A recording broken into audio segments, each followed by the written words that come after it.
Welcome to the most poorly timed first reading vlog ever. I started this vlog all the way back in March, and the plan was to read 4 books and then put this first reading vlog up in like mid-April. But if you watched my last video where I read books subscribers have sent to me, which I'll link below if you haven't watched it and you want to know more about what the hell I'm talking about, then you know that I wound up being really sick for the end of March and April and May. So basically I started filming for this video and then immediately got knocked on my ass. And I was gonna scrap the whole vlog, but I did wind up reading 3 of the 4 books I had planned over the last 3-ish months. And I do have a very small amount of vlog footage from the first book.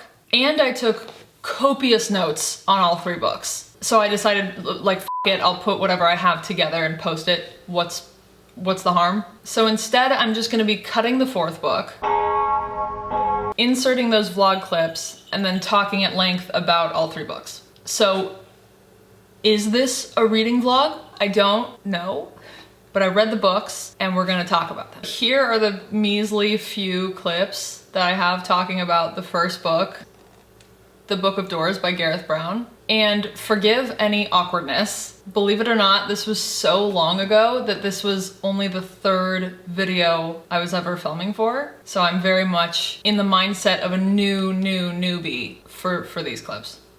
Here you go. I just finished a 16-hour, 17-hour road trip, so ignore all of this. But I'm about to start my very first reading vlog. And I'm starting with The Book of Doors by Gareth Brown. I'm excited. I love anything Portal fantasy, and this promises to be big time Portal fantasy. So let's see how this goes. It's also been 9 days since I've read anything at all because I've been focused on starting this channel and I've been too stressed out and worried about filming and trying to figure out equipment and trying to figure out everything. So I might be behind in March for my reading. Honey, you've got a big storm coming. I'm doing great. I'm doing great. It's stressful. It's fine. We're fine. We're fine. Okay, I realized I didn't explain what the book was about. The Book of Doors by Gareth Brown came out a month ago. It's basically about this woman who is bequeathed a magic book that allows her to go through a door into any other door anywhere in the world that she's been to, that she's experienced before. I am 39 pages in, and so far I love everything about it, but I think it's because so far it's only the initial Portal fantasy part of it. All she's done so far is find the book and used it to go peer into other places in the world.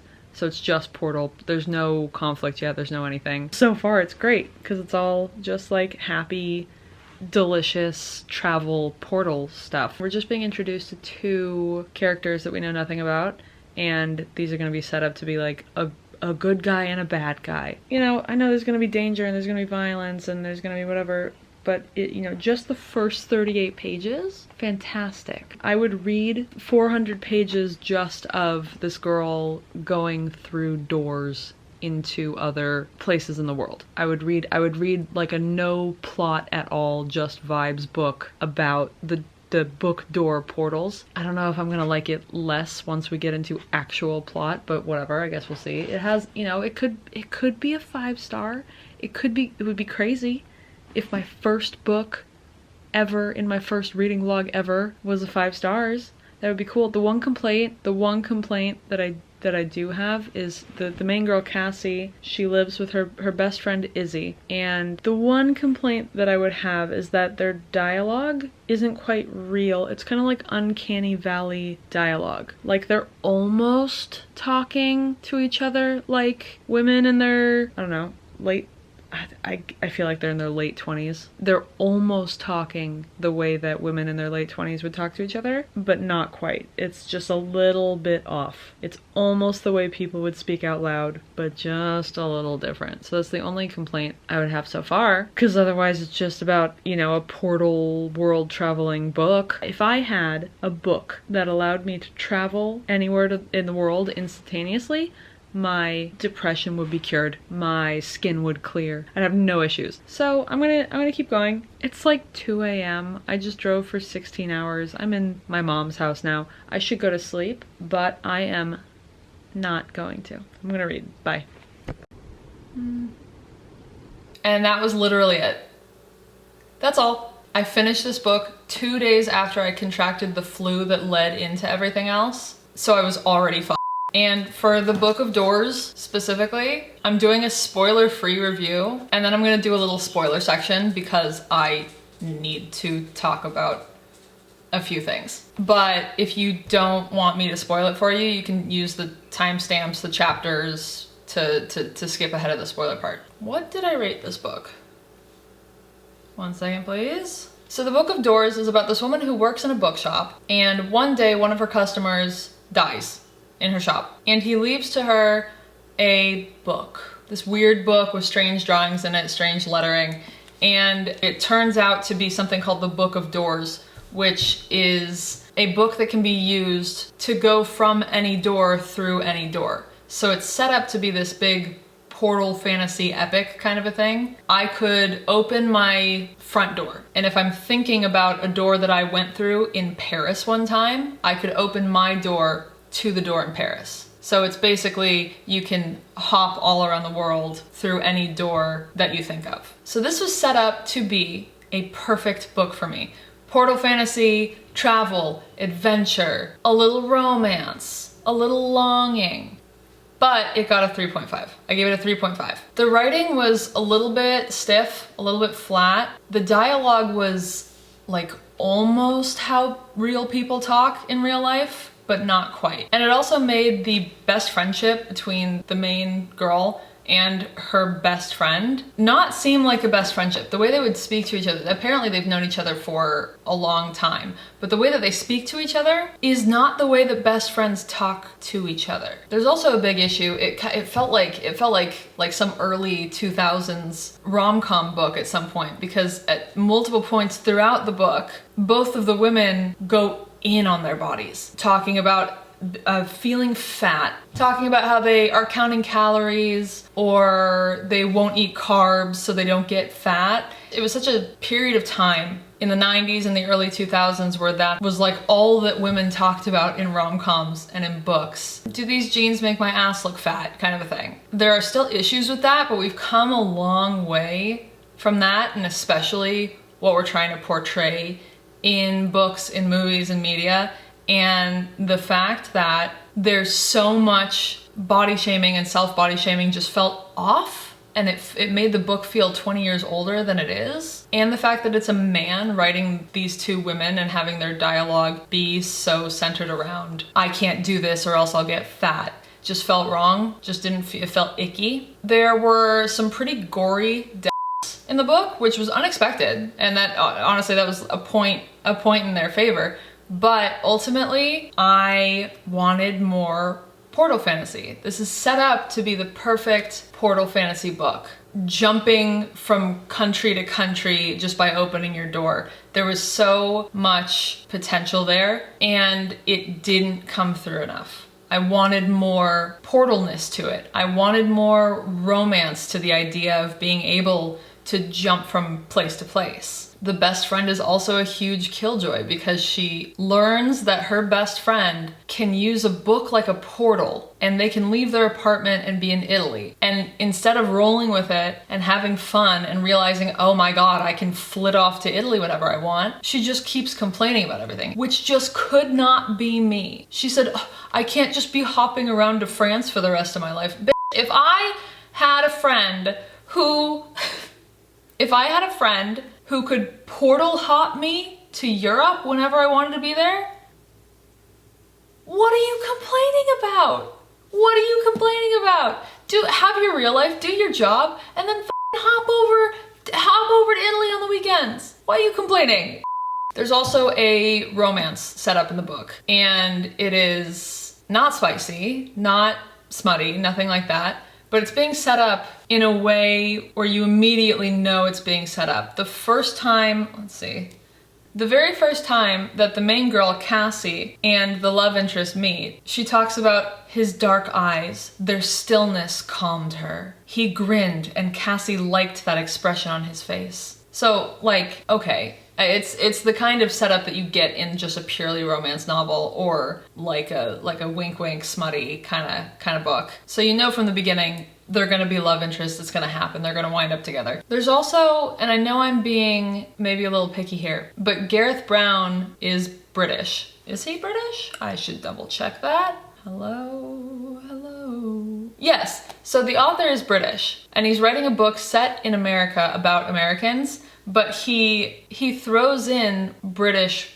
words as if they're being used naturally. They're talking about money at one point, and instead of Cassie saying, oh, I have a few dollars, she goes, oh, I have a few notes, which is what the British call paper money. And it just, that kind of seems weird that that wasn't caught by any of the editors. And I know that's like a little tiny nitpicky thing, but I noticed it. It's not a big deal at all. I just thought it was funny that it got around all of the editors somehow. Okay, I'm gonna start on the spoiler part for this book, The Book of Doors. So if you don't want to hear spoilers for this book, skip ahead on the chapters, on the timestamps, whatever you want to call them.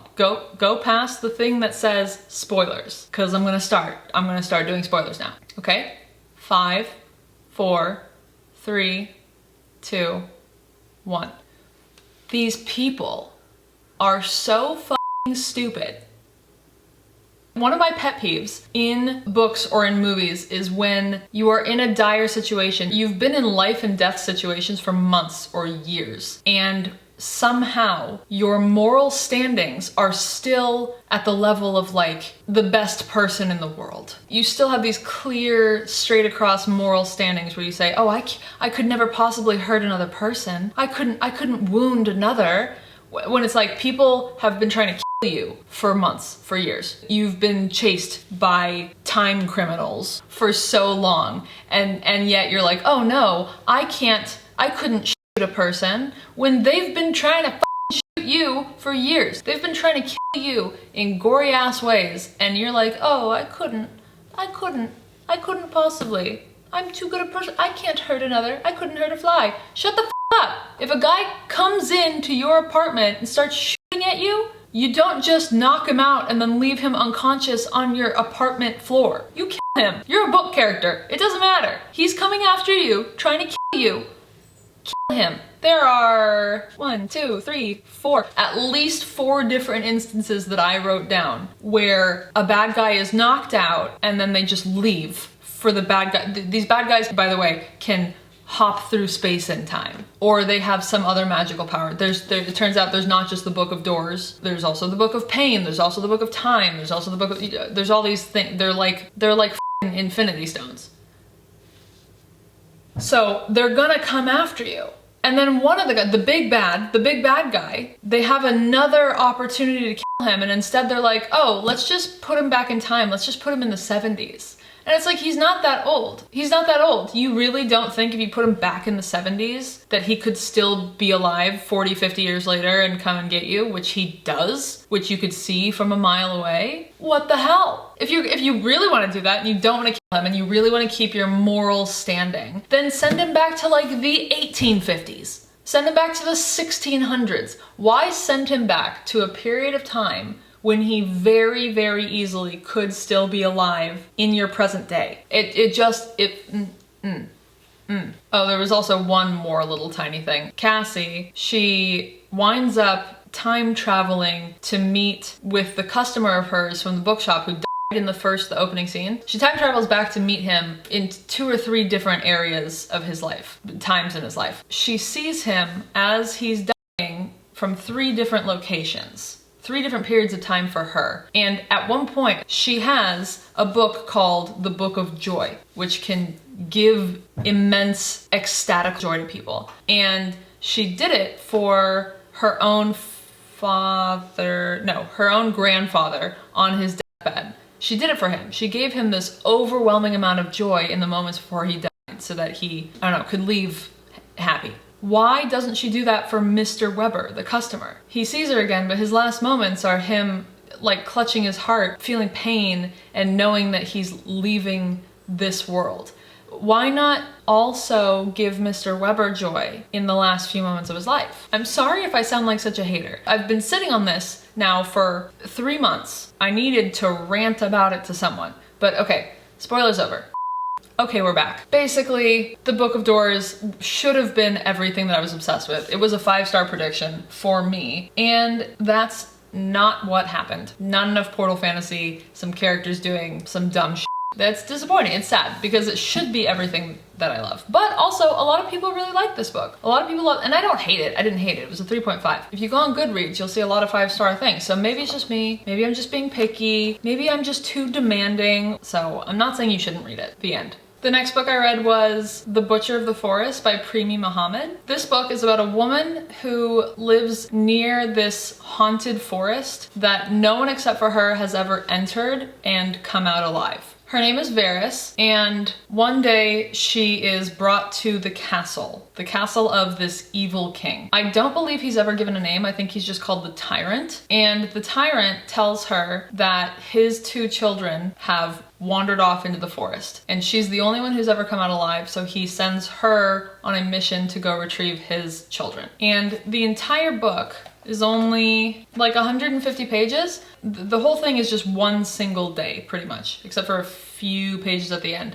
But aside from that, it's just one day. He gives her 24 hours to retrieve his children, or else she and her entire family will be taken out. I gave it a 4.25. Maybe it could go to a 4.5. I really love the choices that Premi Muhammad made with this book. First of all, there are no chapters. It's just, there are these little page breaks, but no actual chapters, which usually I don't like, but in this, it seemed fine. You're supposed to read this whole book in one sitting. It's one single day. So the no chapters here actually kind of works. Also, we're not given all the information up front, which I loved. We have to go through the book and learn things about the forest as she re-experiences it. We're not told the rules from the get-go. So at first we see her preparing for her journey into the woods. And you see her do things like she gathers apples and then she has to write her name on the apples. And we're not told why. And we don't figure out why until halfway through the book. I think that's really cool. I think it's putting a lot of trust in your audience. It's not treating your audience, your readers, like they're dumb and they wouldn't be able to use context clues, or they wouldn't be able to try and sort things out in their head. Also, because we're not given all the information up front, these things happen. Like Varys speaks to a bird and the bird speaks back to her. And instead of having a heart attack because the bird's talking to her, she just goes, oh, sick, last time that didn't happen until the end of the day. It's fairly wordy. It's very elegant writing. It's not quite purple prose, but it's very elegant and beautiful. Premi Muhammad is clearly a very talented writer. It's definitely a little portal fantasy, which made me love it even more. You stepping into this haunted forest is kind of like stepping through a portal. You're not quite in the same world anymore. A little Alice in Wonderland, a little Narnia, except instead of falling into this entire other world, it's just kind of like a world parallel to your own that's just like shifted 3 feet to the left. Like it's there, they're touching each other, but it's an entirely different zone of existence. It also got a little annihilation-y, I think. I'm not gonna say exactly how. There was a scene that definitely gave me a bit of Annihilation vibes, which I loved. Annihilation is one of my favorite books. If you watched one of my, oh God, what was it? Maybe the March reading wrap up, whenever I read Thornhedge. This book is more what I wanted Thornhedge to be. Darker, more gruesome, still a novella, but with more oomph to it. It's not, I said gruesome. It's not afraid to be gruesome, but it never goes too far. You are connected to the characters pretty quickly, even though it's such a short book. It makes you care about the, oh, my battery's gonna die. Okay, hold on. Like I was saying, the author connects you to and makes you care about the characters from the get-go, even though it's such a short book, which is fantastic. It's also written like a fairy tale. The dialogue is a lot of times very fairy tale-like, but still realistic. It's not like Alice in Wonderland, oh, I mustn't go into the woods. Oh, I mustn't. Not like that. It has a slight fairy tale vibe to the dialogue, but it still seems very realistic. And we also get these big themes of Like, what constitutes a monster? We have the difference between the monsters outside this haunted wood, the tyrant, who is shown as so much of a monster he's not even given a name. He's just the Tyrant King. And then there are the monsters inside the wood, which are monsters, absolutely. But the fact that Varys would rather face these monsters inside the wood that she faced before, that no other person has ever survived, says a lot about the monsters outside of the wood that are people. And I know I keep saying it's portal fantasy, it is, but it's not delightful portal fantasy. It's kind of like the exact opposite of the Wayward Children series that I love so much. The Wayward Children, usually, they get transported to this land that is perfect for them. There's a portal to a world that is perfect specifically for them. Meanwhile, this, you get transported to this evil, haunted place with scary things and everything is trying to kill you or take you hostage. I am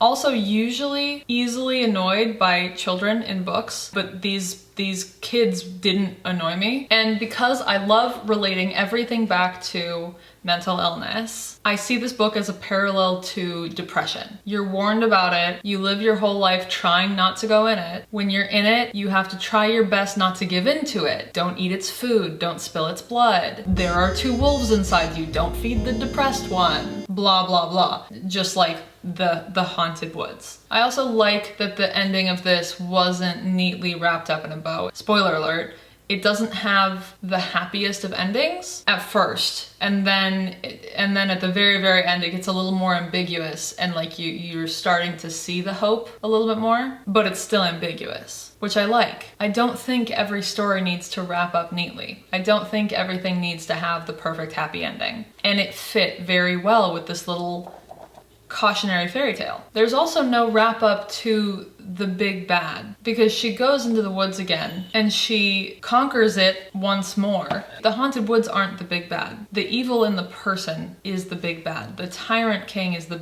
big bad. You don't get a resolution to his story. You don't even get a backstory. You don't even know why he's evil. He's just this evil presence, and you're not supposed to get a backstory to that. He's just supposed to be this amorphous blob of evil. You're not supposed to understand him. You're not supposed to get where he's coming from. You're not supposed to expect a resolution. He's just evil. Anyway, that's The Butcher of the Forest by Premi Muhammad.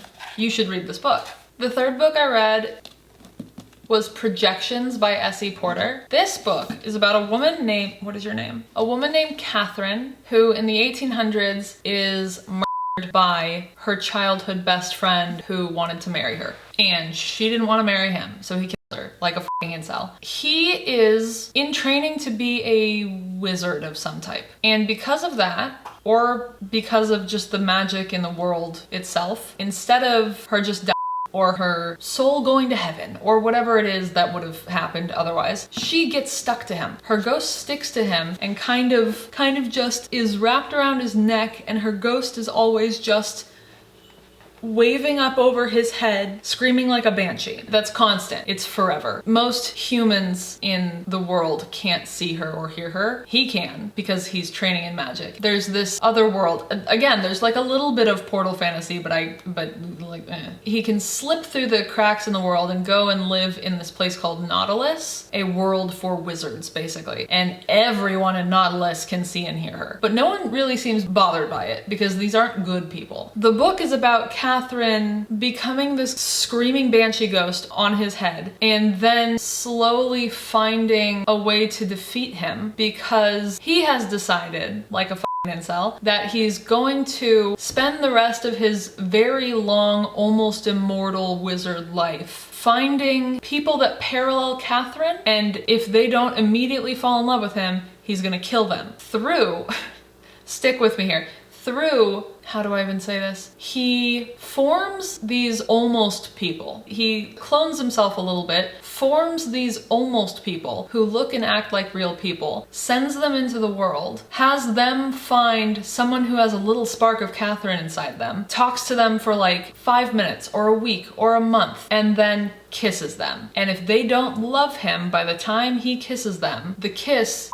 them. It just sucks all their being out of their body, and they're this husk of a shell, and they By the way, the bad wizard, his name is Gus or Angus. Clearly he's a he murders her, he goes through life murdering all these women because none of them love him.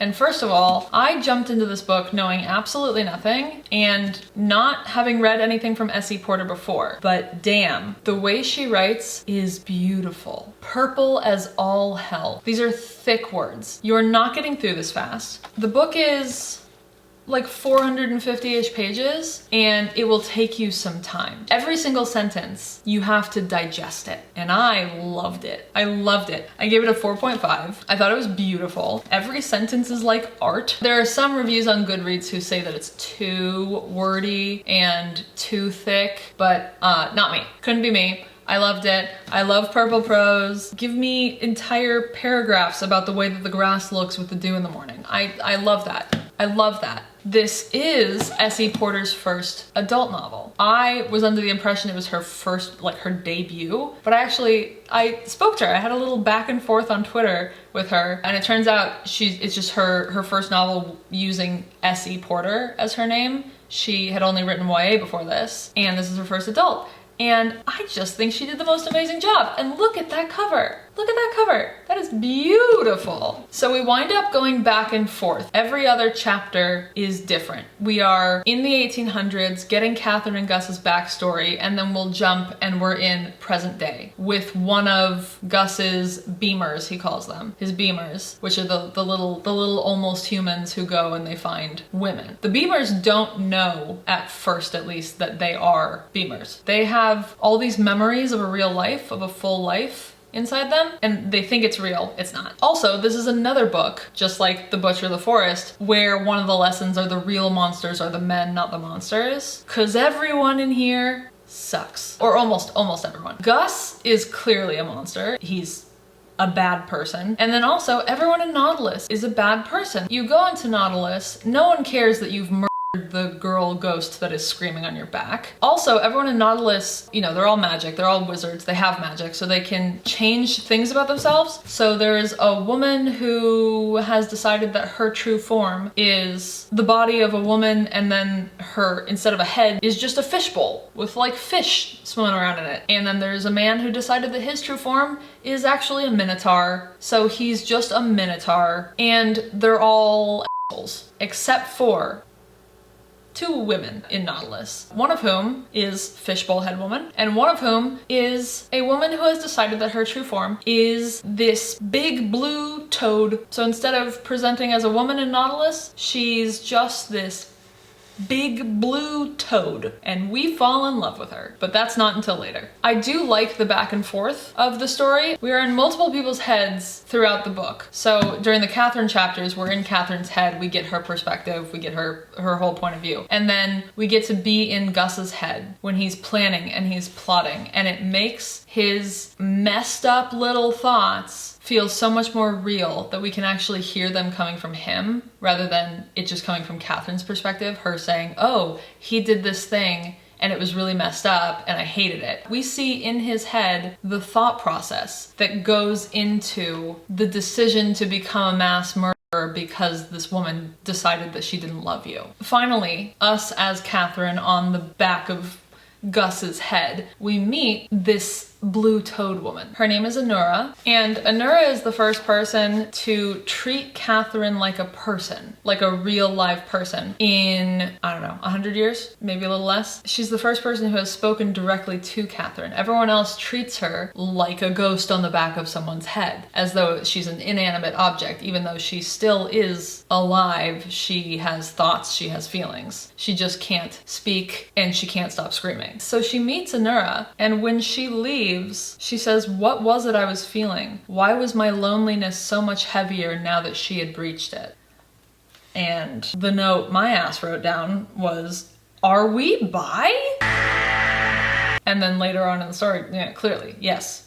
We are in love with this little blue toad. And the fun part about Gus and his beamers, a little reference here. When Gus makes his beamers, his little almost humans, not little, they're full-sized, his full-sized almost humans, they magically come out of his forehead. And if that sounds familiar, it's because of Athena and Zeus. When Athena was born, she came from Zeus's forehead. And it's the same thing here, and they're fully formed. So it's like he goes through labor, pushing these fully formed men out of his forehead. And they're all like little copies of him. They're technically his children, but he doesn't have love for them because he hates himself. So he hates them too. So basically we have this woman who's exacting revenge from beyond the grave, and half the time in this weird magical parallel universe filled with a bunch of assholes. And there's little fairy tale aspects throughout the whole book. For instance, the kiss that if the woman doesn't love him, it kills her. It's also a kiss that will break the curse. If he finds someone who does love him, it breaks the curse, just like Sleeping Beauty, just like Snow White. But it's never gonna happen because he's a creep and he's a bad person. Oh,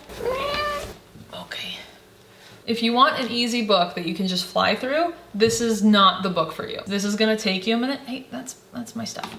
This is gonna take you a minute and you have to really ingest every sentence. And I loved it so much. So, Projections by S.E. Porter. That was my entire failed reading vlog. Here's some egg to make up for it. There's this one, and then there's another content vlog, reading vlog that's coming out in maybe like 10 days, 2 weeks. Kind of similar as this. I was filming it right before I got really sick. So, after this one and that one, that should be it. We should be up to speed, and then everything from then on out should be, you know, my stupid being sick period should only be affecting the next few videos. And then we can put it behind us forever. And we never have to think about it again. Because I'm sure you are just as sick of hearing me talk about it as I was sick of experiencing it. So it's almost through.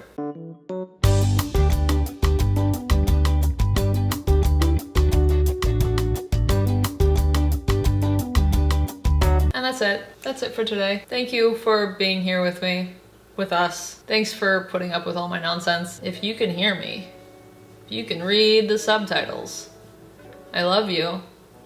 And I hope I see you very, very, very, very, very soon. Also, projections will be in the other reading vlog that got pushed off thanks to me being sick. So you will see projections pop up again. So don't be alarmed. Okay, bye. We're also... Hello? A moth inside my house. Hi. Oh. Hi. Oh, come here. Come say hi. Ha. A moth. Hello. Oh.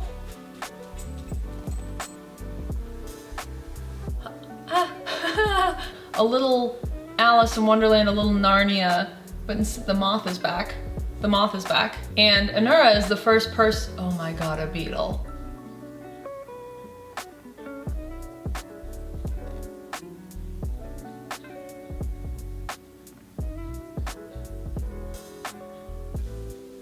Yuck.